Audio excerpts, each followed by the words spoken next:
Hello, stats friends. So this is the technical first section in chapter 1.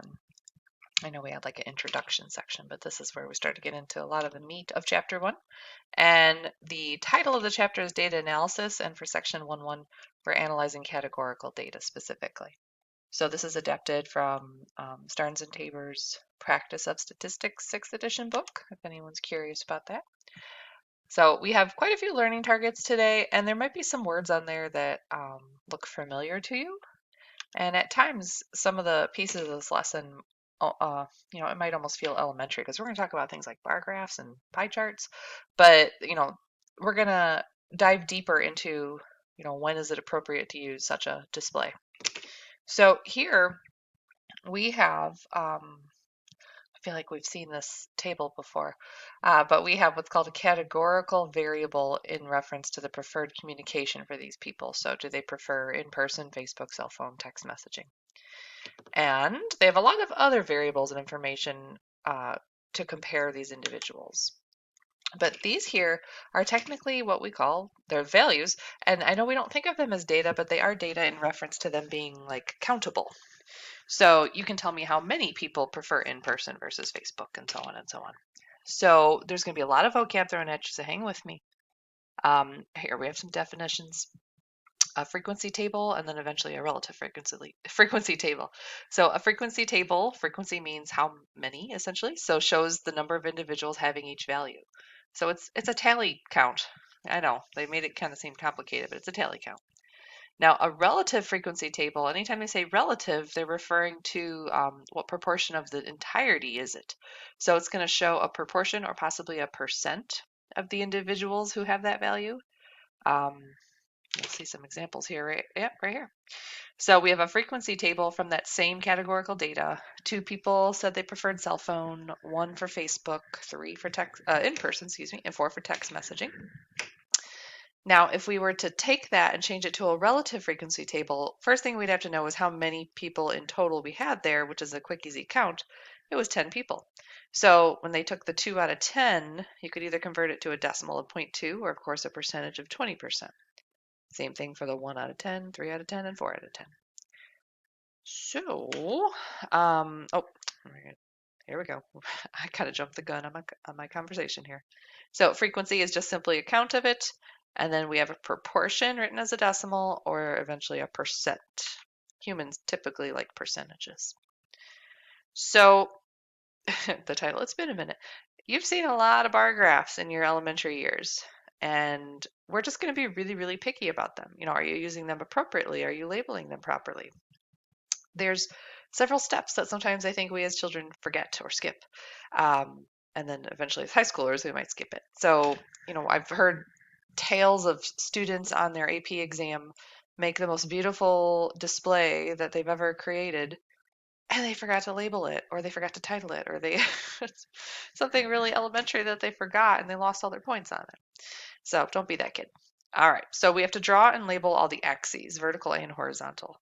You have to put names. Don't forget the labels themselves. That's really important. We have to show whether we are doing just a frequency count or whether it's a relative frequency, in which case we would label it as a percent. We are going to scale the axes properly.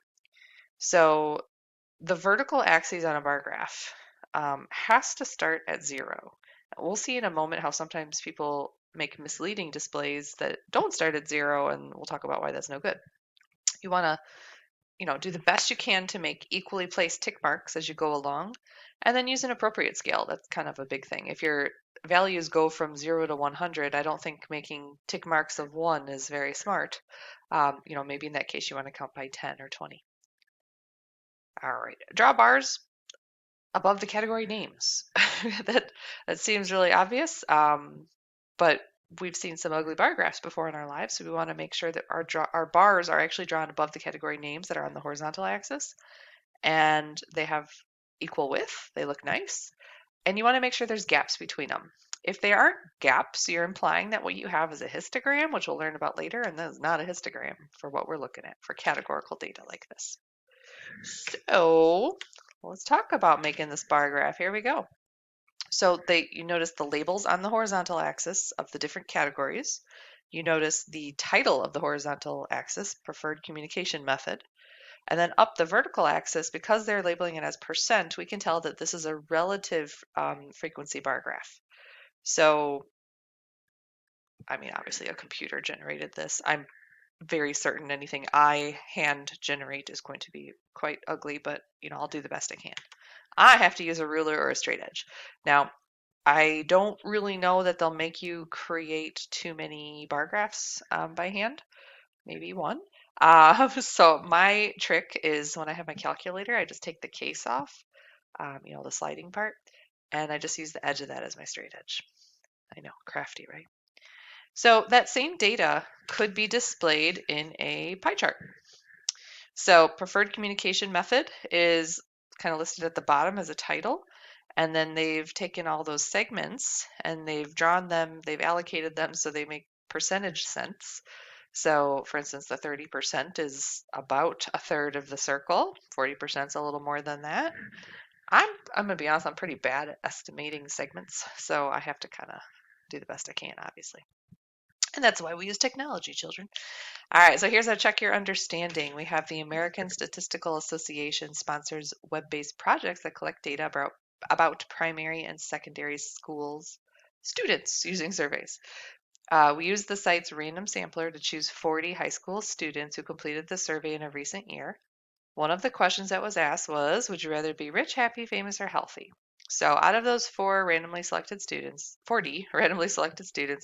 those are the responses, and they wanted us to make a notice relative frequency bar graph. So pause the video and try to come up with what you think would be an appropriate relative frequency bar graph. And this is one that I clearly stole out of the book, but you get it. So they didn't show the intermediate step here. What we really had to do was kind of tally everything up. So we had to make a little table where we said, all right, how many said rich, how many said happy, how many said famous, how many said healthy.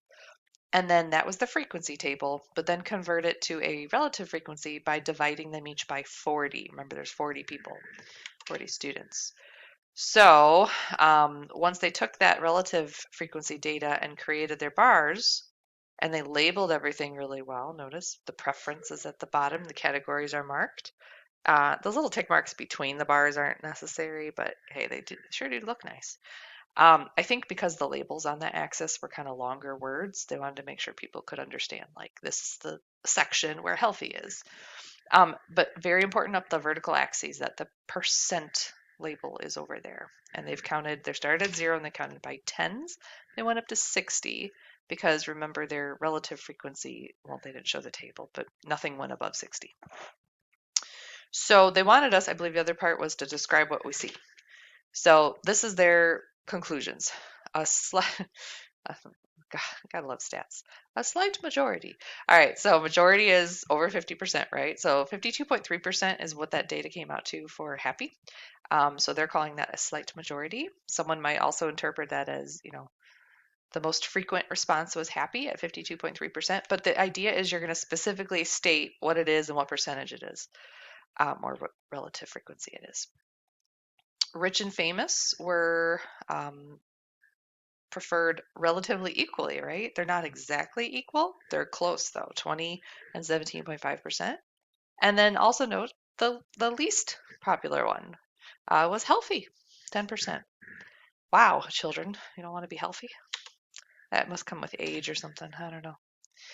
All right, so this is an example from your textbook about how bar graphs, well, I shouldn't say bar graphs. This is a little different. I think they call them pictographs. I always forget what they call this. Well, you could get cute with your graph, your display, and you can, instead of using a bar, you could use an icon of a computer monitor, which is adorable because they're talking about computers. But guys, this is really difficult to look at, and when someone is just kind of looking at it, it's very misleading. It makes it seem like the size of the icon has something to do with it, and really it's the height of the icon, and it's just really, really hard to look at. So we suggest you don't do anything cutesy like that. That would be our suggestion. Oops. All right. So yeah, that's our advice. Don't do it. Oh, it is pictograph. There we go.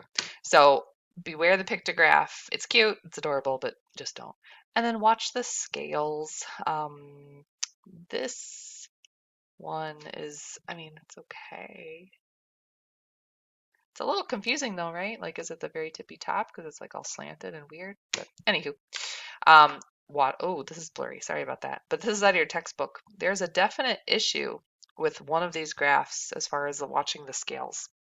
So you look at the one on the right here and notice it doesn't even start at 0, which maybe you think that's not a big deal, but it really, really is a big deal because it makes PC look like there's absolutely nothing in the bar when really, if you look at an appropriately sized scale, PC isn't too bad. It's actually not too far below none. I mean, it's nothing to do with Macintosh, but whatever. You know Macintosh. All right, how do you analyze data when a data set involves two categorical variables? So here we have more than one, sorry, my phone is going off, more than one categorical variable that we're comparing among these respondents, and it is, are they in the environmental club, and have they ever used a snowmobile? Do they own, rent, or never? So in this case, we're going to use what's called a two-way table. And a two-way table, you've seen them. If you did the probability unit in Algebra 2, then you saw a lot of two-way tables. And two-way just basically means that they have more than one categorical variable that they're looking at, and you can look at the rows and the columns, and they overlap, and all good things come. What's going to show up after this, we're kind of leading this in, but it won't show up for a couple months. Two-way tables are often used in probability calculations. But so besides just being able to organize data nicely, they look like this. They're also going to be used heavily in probability. So again, labels are important. Were you ever an environmental club member? Yes or no? And then how about snowmobile use? Never, rent one, own one. So we put the data into the appropriate piece of the two-way table, and then we can kind of figure it out. Now, another important piece, and I hate when they leave this off, the totals are like really valuable. They're just kind of nice to have in your calculations, especially when we move on to probability. And sometimes I've seen tables that don't have totals, and it's so frustrating because then you got to go find the totals. I know it's not a big deal, but it is to me. All right, so here's all that same data with the totals. Oh my goodness, my phone is going off again. So sorry, guys. So what we're going to look at here, first vocab term is a marginal relative frequency, and it gives the percent or proportion of individuals that have that one specific categorical variable.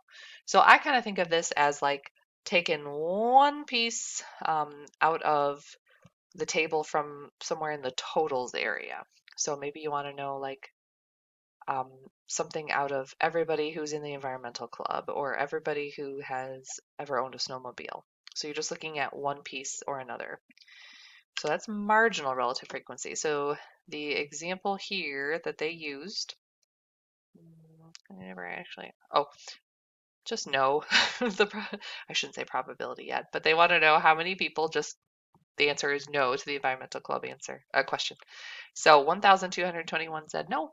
Out of the total 1,526 people, that is the ratio. They wrote it as a decimal, 0.800, converted to a percent as 80%. Now, another thing they could calculate as a marginal frequency, relative frequency, is how many said yes.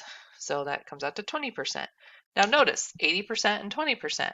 Well, that adds up to 100%. That's because the people in the data either said yes or no. So you're including everybody there. So that makes sense.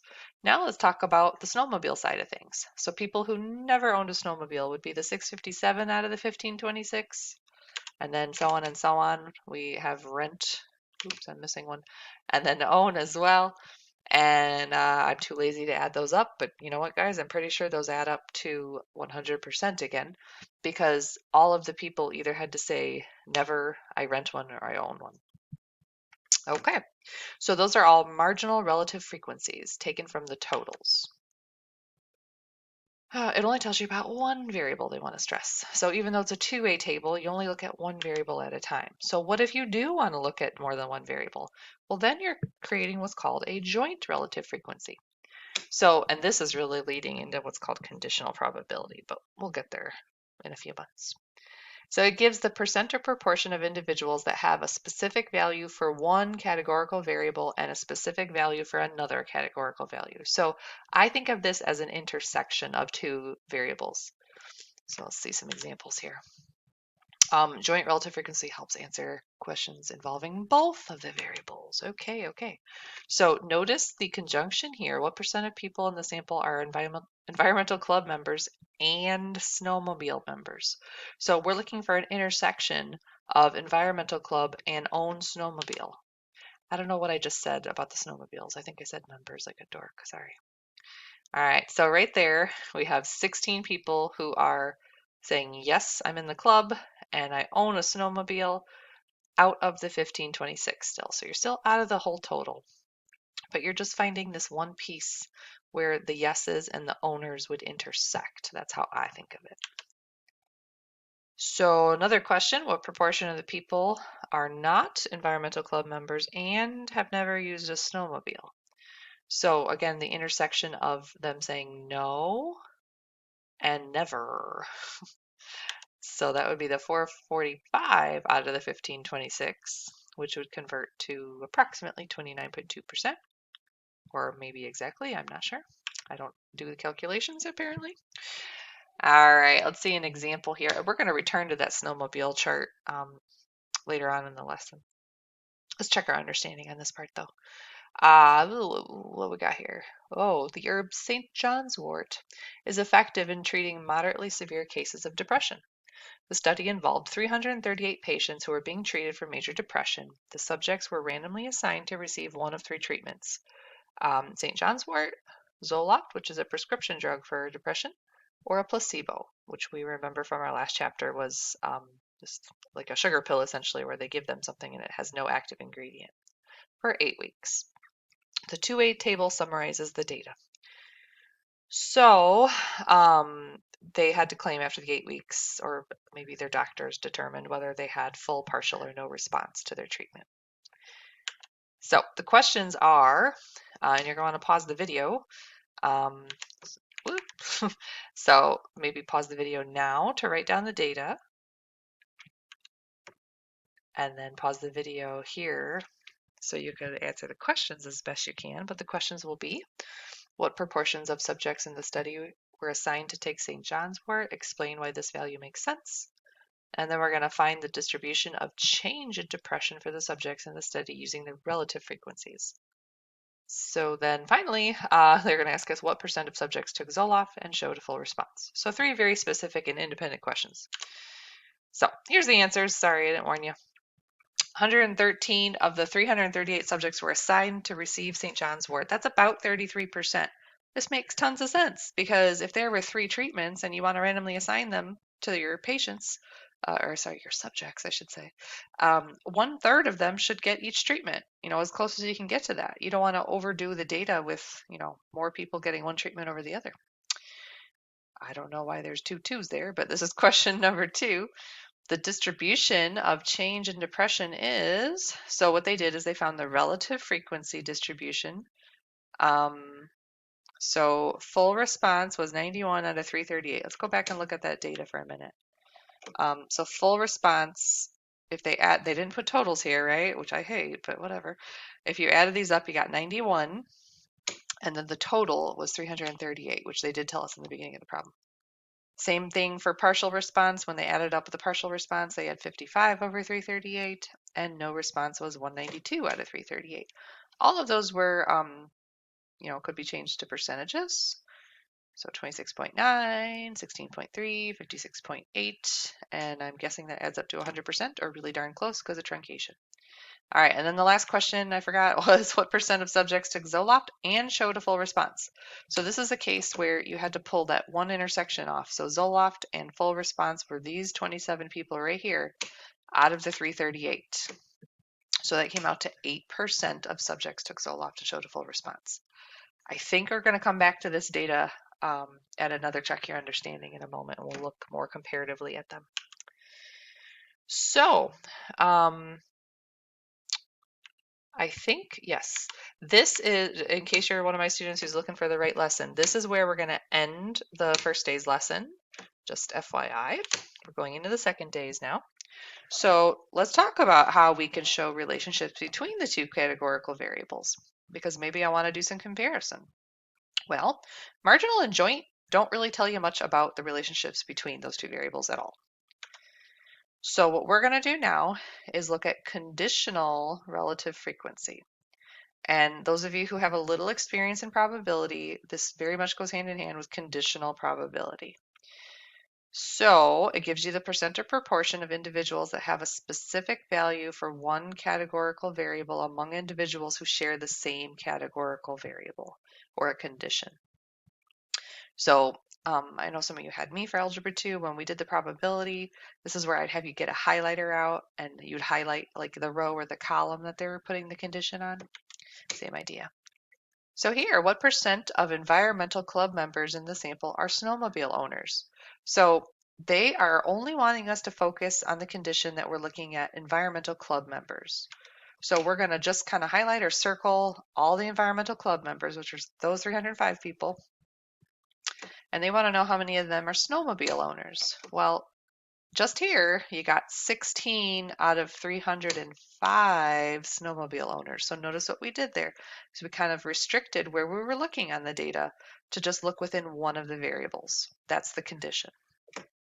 So that comes out to 5.2%. I will say as a side note, besides this being on your AP stats test, these questions are all over your SAT test, my juniors. So just watch out there. And they don't like give you a big red flag like, hey, by the way, this is a conditional probability question. You have to kind of read between the lines and know. So just like with relative frequency distributions, we can have a conditional distribution. Let's keep going. So they want to know conditional distribution of snowmobile use among the environmental club members. So we can keep focusing on the environmental club members and look at, never rent and own. And again, you'll notice that those percentages add up to 100%, but this time it's 100% of the environmental club members. So that is a conditional distribution under the condition that they were environmental club members. Now we can do the same thing for non-club members. So in that case, we're looking at the non-club members, which is the 1,221. Again, their percentages add up to 100%. But now what's going to be interesting is can we compare them? The club members versus the non-club members. All right. AP exam tip. This is good. When comparing groups of different sizes, be sure to use relative frequencies, meaning percentages, instead of actual frequencies. Because if you have a data set of 10 versus a data set of 100, and you want to compare them, well, if you just do the count, one's going to look way bigger than the other. So percentages are how we kind of equalize them. And you want to avoid statements like more club members never use snowmobiles when you mean fancy, a greater percentage of club members never use snowmobiles. So we just got to watch our language and how we're writing it. These are very frustrating to grade, I will tell you. So we're just going to kind of muddle through it together. So now we're going to show you how you can display those relationships between the two categorical variables. So we could do a side-by-side bar graph, which I know you've seen. And it's exactly what it looks like. You have both of the categorical variables data sets in bar graphs side by side. And then there's something called a segmented bar graph where they're stacked. I'll show you examples of both in a moment. So here's a side by side where they took the non-members versus the members, and it's color coded. You'll notice there's a little key off to the side. I will tell you if you have to make your own side by side bar graph where you need to do texture or color, I hardly ever have like colored pens around me when I'm doing these for some reason, which is weird because I love colored pens. So I end up just doing like patterns. So I'll do like slashes in one of them and, color in the other one. I'll put, I don't know, like cross hatches in the other one. It works. So they're side by side, and you can draw some comparisons just by this display on its own. A little easier to look at than just straight up data. Here is an example of a segmented bar graph. So you'll notice they just kind of stack them. The order in which you stack them has to be the same between the two bars. So you don't want to go like blue, green, red, red, blue, green. Because they're segmented, you want to be able to compare like, oh, I can easily tell that blue, which represents never used snowmobiles, I can see on these two bars how they compare to each other much easier than just a data table. All right, so I don't know if you prefer one or the other. The good news is you get to do both. Woo! All right, so then there's something called a mosaic plot.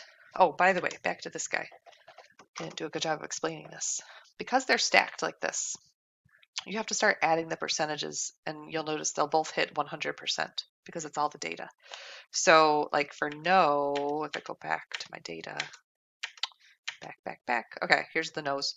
So if they started with never, 36.4, and then the next one was rent, 40.7, you'll notice if they added those together, I can do this, 76, so like 77-ish.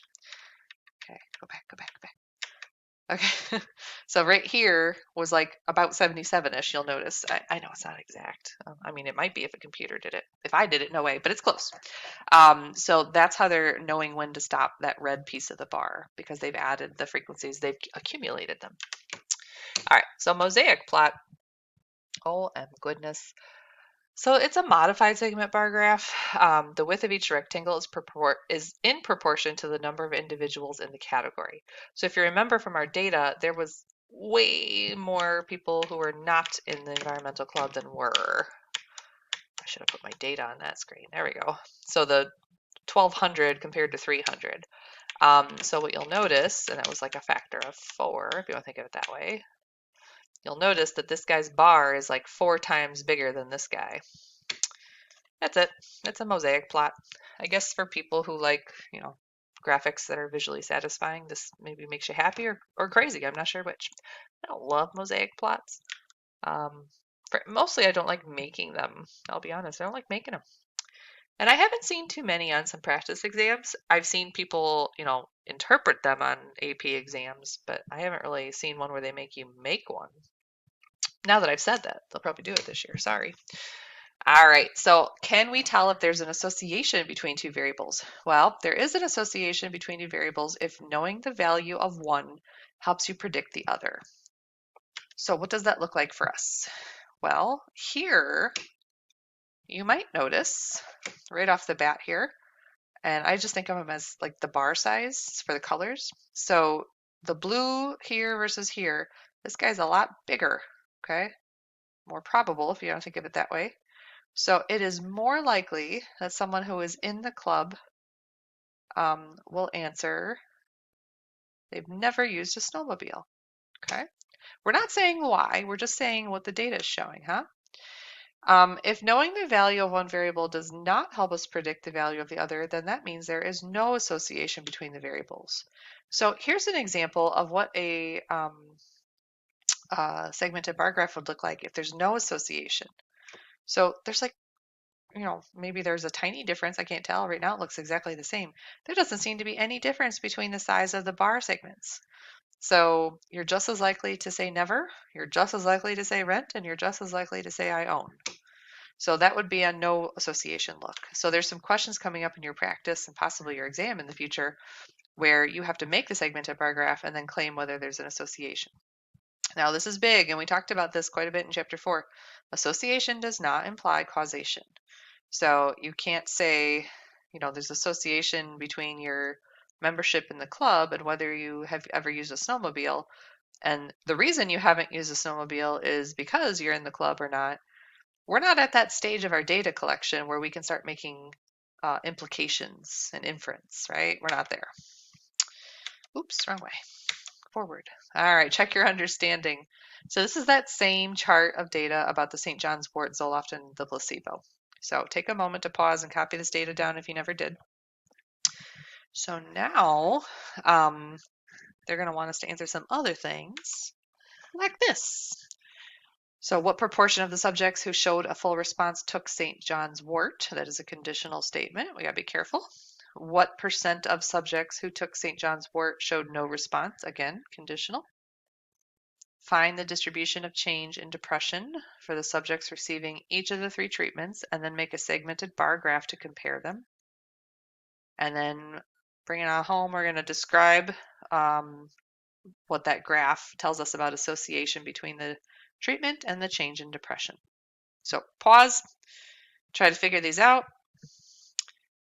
All right, sorry, here's some answers. So number one, so they wanted, I need to go back to the question, the proportion of subjects who showed a full response took St. John's wort. So we're just looking at people who did a full response. So we're just looking at these people here. So St. John's wort was 27 out of the, was it 91? Yeah, so they calculated 27 out of 91, which is about 29.7%. And there's their answer. Okay, so notice they didn't use the big total from all of the data. They were conditionally just looking at the people who showed a full response. Now the next question was similar, but they kind of flipped it.